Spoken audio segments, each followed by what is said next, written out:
guys, welcome or welcome back to the channel. If you're new here, hi, my name is Betty and you're absolutely welcome to this channel. If it's your first time of seeing my face, please don't make it your last by clicking on the subscribe icon down and tapping on the notification beside it so you get to know each time I upload a new video. For my returning subscriber, you already know the vibe. I love you guys so much. Thank you. So in today's video, we're going to be talking about agency nursing in the UK, and I am going to be sharing with you some things that I feel you should know before you join or before going into agency nursing in the UK. First off, like the name implies, agency nursing. So agency nursing is an aspect of nursing in which companies or agencies recruit registered nurses. These companies actually send nurses to go into work in different capacities and various settings, and the pay in these cases are usually higher than the normal pay rates of permanent nurses. So in agency nursing, you find out that nurses go to different hospitals, different care homes, and they render their services. It might just be a one-off thing, so it's not like a permanent job. Some people actually do it as their permanent job, whereby they are not under any contracts with any hospital or any company. So that is what they do on a norm. If you want to go into agency nursing full-time, I feel like one thing that is very, very important is for you to have the confidence that is needed. If you're not confident enough, I don't think you should start agency nursing. If in your permanent job you're not already able to attend to some emergencies, or you're not able to actually charge the ward, it's not like maybe giving you the responsibility of charging the ward and all sorts is compulsory, but at least have an idea of how things are done, able to take decisions in time and based on the situation of things. So I feel like confidence is very, very, very, very important if you're thinking of going into agency nursing. So the first thing I'm going to talk about is flexibility. Agency nursing allows you the flexibility that you need. You don't report to anybody basically. So when you're doing agency nursing, is like you're self-employed, so you don't report to anybody. You're not bounded by any rota that you have to follow. You only go to work when you want to work, and I feel like that is just amazing. Like, it's really, really cool. It's just like you're your own boss and you take up shifts whenever you want. Nobody can force you to go to work. You're not bound by any contracts. You're not bound by any employer or company. You do your own thing. You go to work when you want and you make your money. And another really good part of it is that you have the opportunity to negotiate your pay sometimes. So let's say in a situation whereby they urgently need, let's say like they urgently need a nurse, a night nurse for example, and maybe the shift starts at 7:30 p.m. and they're just telling you around 6 p.m. or 6:30 p.m. or 6:45 p.m. you have the power to kind of negotiate that shift. If they are going to pay you like £30 per hour, you can negotiate your shifts up to like £40 to £45 per hour. Another example of this that I have experienced personally, so I did a 12-hour night shift at a care home.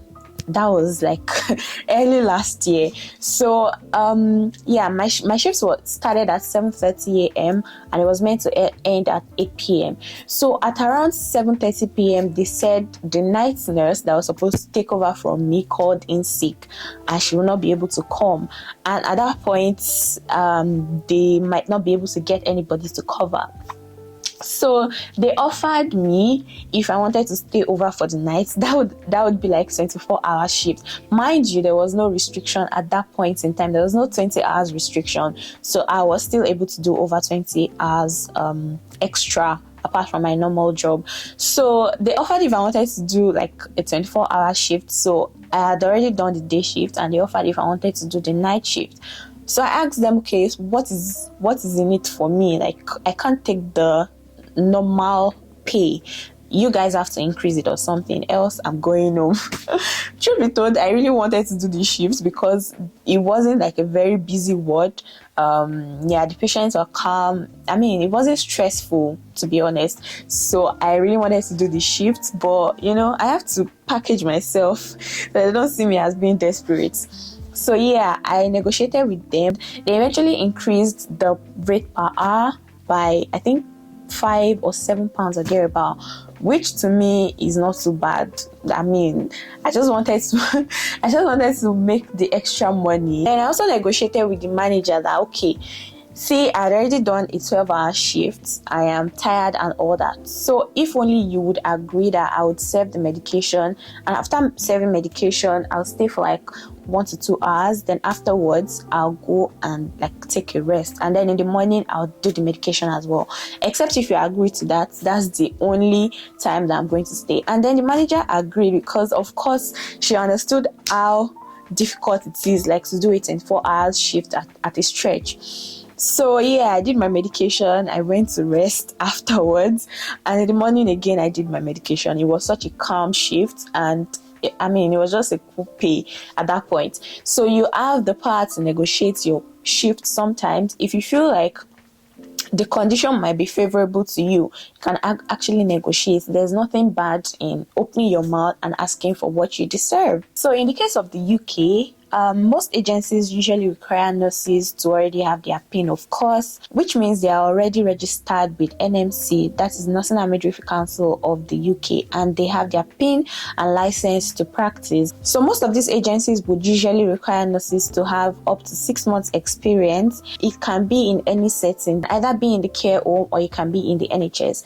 depending on the agency. So some agencies basically specialize in recruiting nurses for the NHS, whereby some do both and some only do to the care homes. So it depends on the agency. They usually require you at least 6 months of experience. This is also to give you that confidence that you need in order to, maybe charge the ward or be able to attend to patients, basically. In addition, guys, to be successful as an agency nurse, you need to be confident in your skills. You need to know your thing.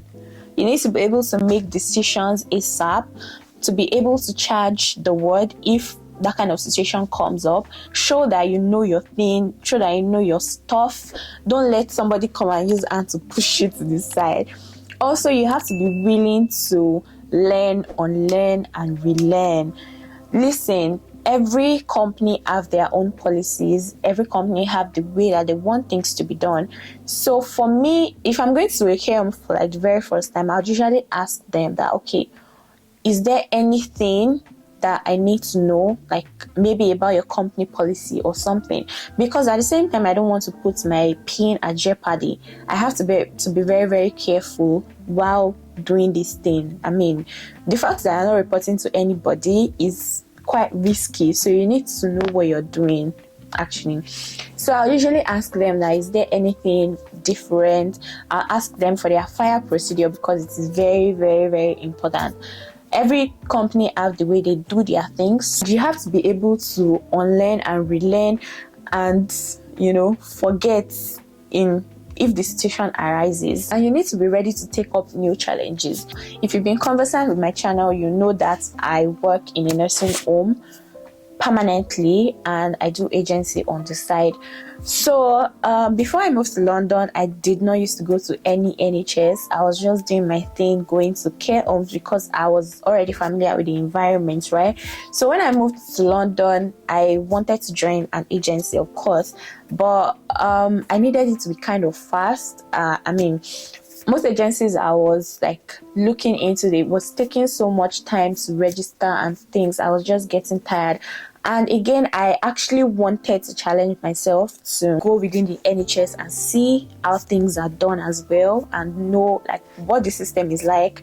Even if, let's say, I want to transition to the NHS as a permanent nurse, I kind of already have an experience of what ward-based care is like, because I work in the wards, right?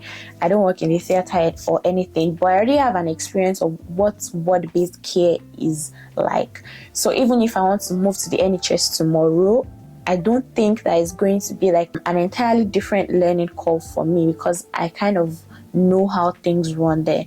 So I challenged myself and joined the agency where they mostly supply NHS nurses. So on my first shift there, it was mad because it wasn't an environment I was familiar with, right? I had to be with my phone. Yes. Yeah, I was ready to ask questions, but there are some situations whereby you won't be able to ask a question, and I mean, even the countenance of the person you want to ask is not welcoming.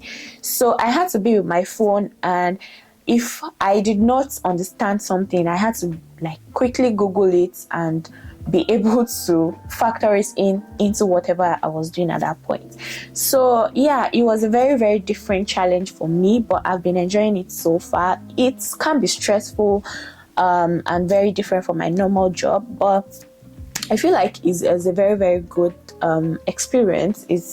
I've been enjoying it so far, really. If you're an agency nurse, you'll be given the opportunity to choose if you want to join an umbrella company or you want to be paid via payee. And payee is pay as you earn.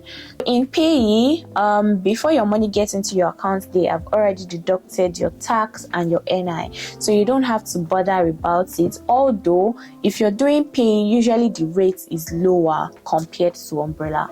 So if you join an umbrella company, I think you have to pay the umbrella company for their services, and then they will help you to do the calculation and deduct NI and your tax from it, and then give you the remaining money. Obviously, they also do this before the money gets into your account. Yeah, I think so.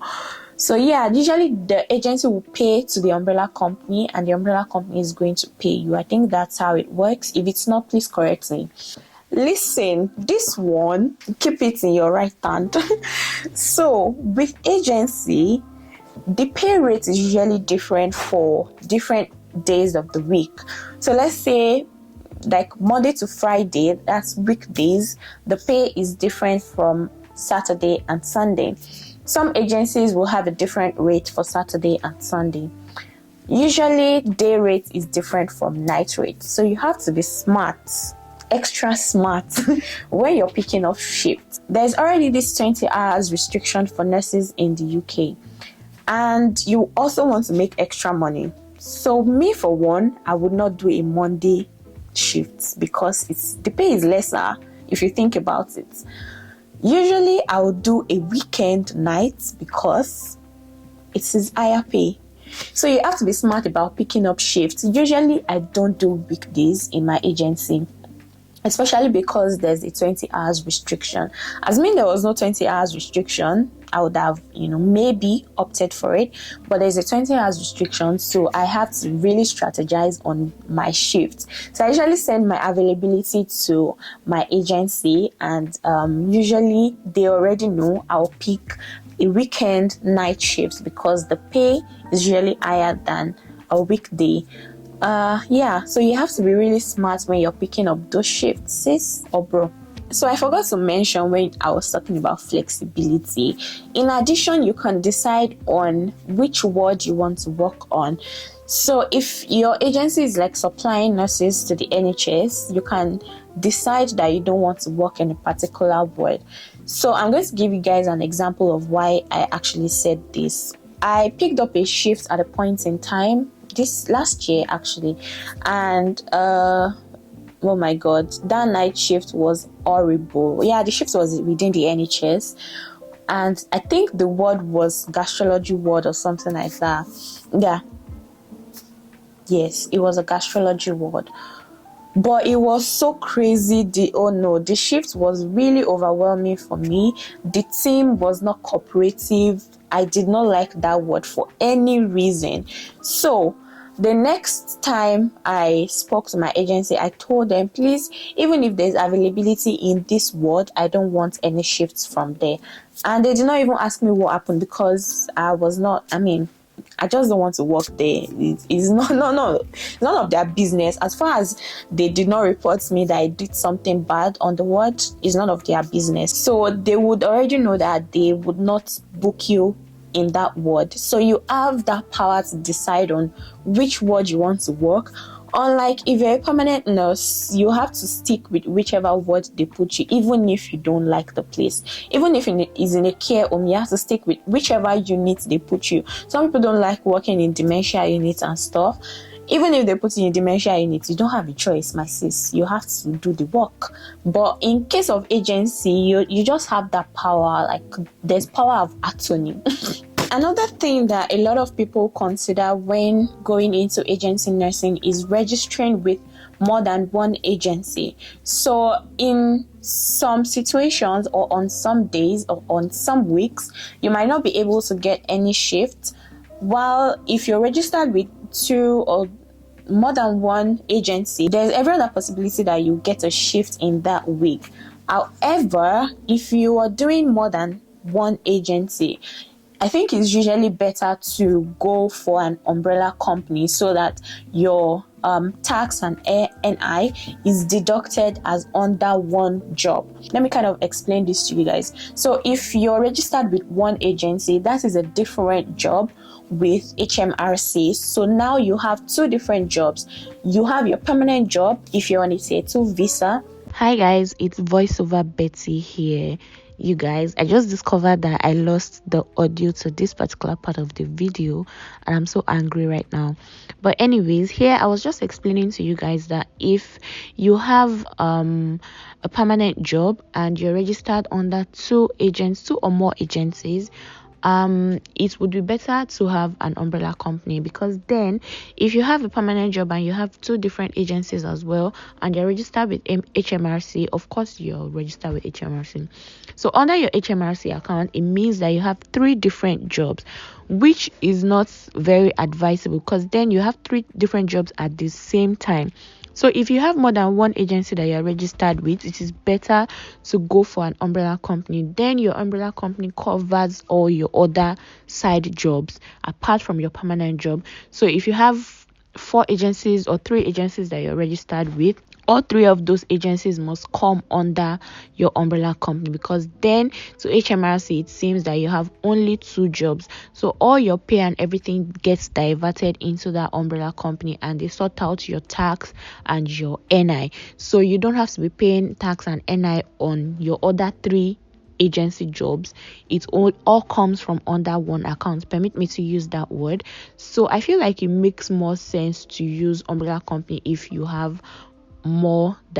registered with more than 1 or 2 agencies. It just makes the finances easier and the tax deduction and other deductions easier to go about. I hope you guys have been able to learn a thing or two from this video. Let me know what your thoughts are. If there are anything that you'd like to add, please add it in the comment section and let us all learn from you.